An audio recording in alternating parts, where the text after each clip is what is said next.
Kolagen je najbolj razširjena beljakovina v človeškem telesu, ki dermalnim plastem daje njihovo strukturo, trdnost in stabilnost. In je potem kot taka izjemno pomembna strukturna enota našega vezivnega tkiva, tetiv, ligamentov, kože in številnih drugih tkiv.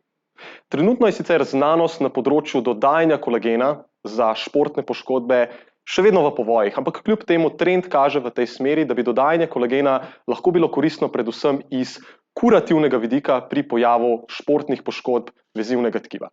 Kolagen lahko tukaj pomaga pri izboljšanju funkcionalnosti vezivnega tkiva, kakor tudi lajšanju bolečin v sklepih.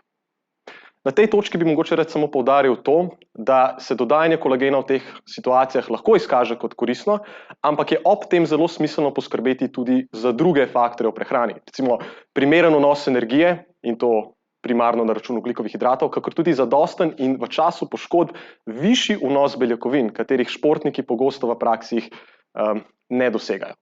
Ampak, če je poškodba športnika, nekega vezivnega tkiva prisotna in odkljukamo te pomembne faktorje v prehrani, je vsekakor vredno razmisliti o uporabi kolagena kot prehranskega dopolnila.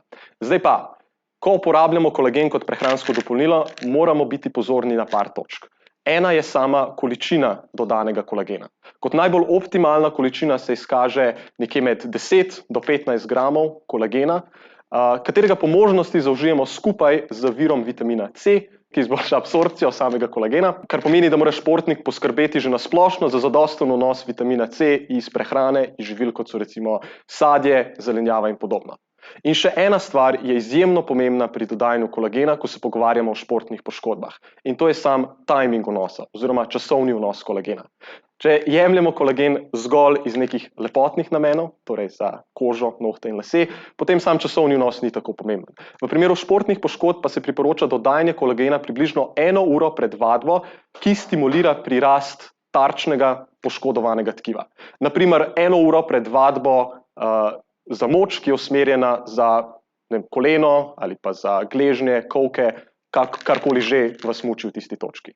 Zakaj 1 uro prej? Zato, ker se v tisti 1 uri beljakovina kolagena razgradi na svoje osnovne strukturne enote, torej aminokisline, ki jo gradijo, in potem telesu s to vadbo dejansko damo neke vrste signal, da usmeri več kolagena v to tarčno tkivo in manj se ga ob tem sočasno porabi za druge procese.